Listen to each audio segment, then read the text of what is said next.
Hey, aloha everybody. So it's been over a week now since we've all seen the infamous video of the disabled girl in Wahiawa being attacked by a crowd, and I'll avoid from trying to use her name, but the video was horrific.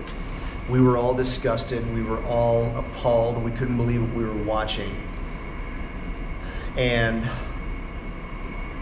everybody was jumping on the bandwagon. Videos, comments this, comments that, videos this, which is why I wanted to wait for a week before I put anything out. First of all, here, one parent recommended that I talk to the classes and show the classes and tell the kids.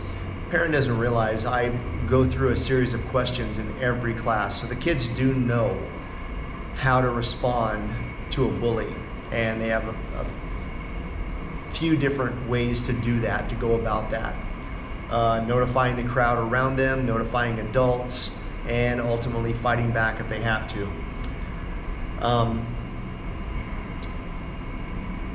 The victim was mentally disabled. She's severely autistic from what I understand, and I have taught lots and lots of autistic kids over the past 3 decades. I've had a lot of autistic kids come here. And the one thing that I can tell you is that when they're done, when they shut down, there is nothing you can do. They're done. It's like a light switch or a circuit breaker being switched. And that's what we saw the victim do. When the girls started the attack and they started instigating and trying to provoke a response, and the girl was telling them that she didn't want to fight, she finally took her backpack off, dropped it, sat down with her legs together and her hands in her face, protecting her face. And that's how a lot of the autistic kids will deal with the situation. They just shut down. Now, not all of them, but the majority of the time I've seen this, that's what happens. It's information overload for them, or emotional overload, so they just shut everything down to get out of it. A lot of people were saying, oh, I'll train her for free, I'll do that. I said it too. I posted a statement and told the parents if they brought her over here, I'd train her for free. But the truth is, she knows one thing: shut down, protect herself. If she could get out of that situation, distance is your friend. The further she can get away, the better off she'll be. If she can cover up and protect herself and get out of there, the better off she'll be. If she can call for help and verbalize what's going on, vocalize what's going on, that she needs help, the better off she'll be. Those are all things that she needs to be focused on as well. Not just, lick that fucker. That isn't the answer. And I want to see the girls punished as well. I want to see them do some jail time. I want to see the mom held responsible. I'm not a big supporter of that, but the mom said something. She said, I didn't mean for them to take it this far. The mom didn't mean for the girls to take it that far because she knew that something was happening. Well, how far did she mean for them to take it? And what if they accidentally killed that girl? What if they crippled her or maimed her? How far did the mom mean for them to go? So I wanted to see the girls get their punishment.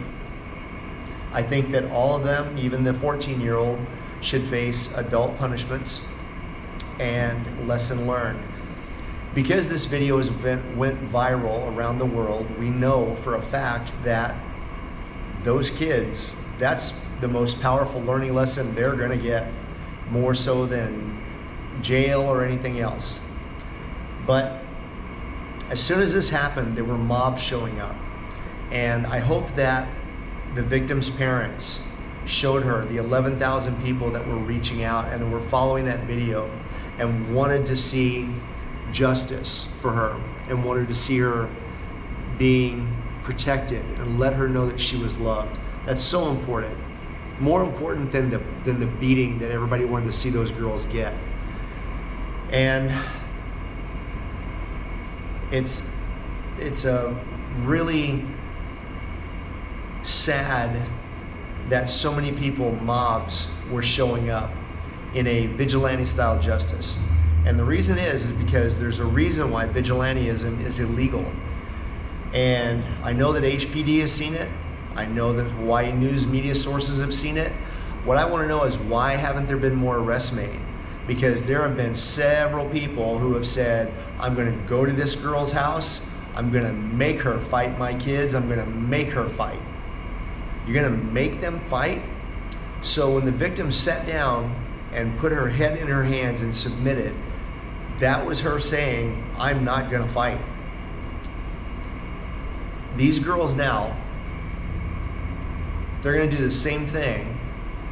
You're showing up and saying that you're going to commit a felony on children, and you're going to make them? Why haven't there been more arrests? That's terroristic threatening. That is a felony. And while we all want to see a little bit of justice, the Nate Radamak, or whoever the guy was, the road rage guy in Halava, we can't resort to that. We have to trust our justice system.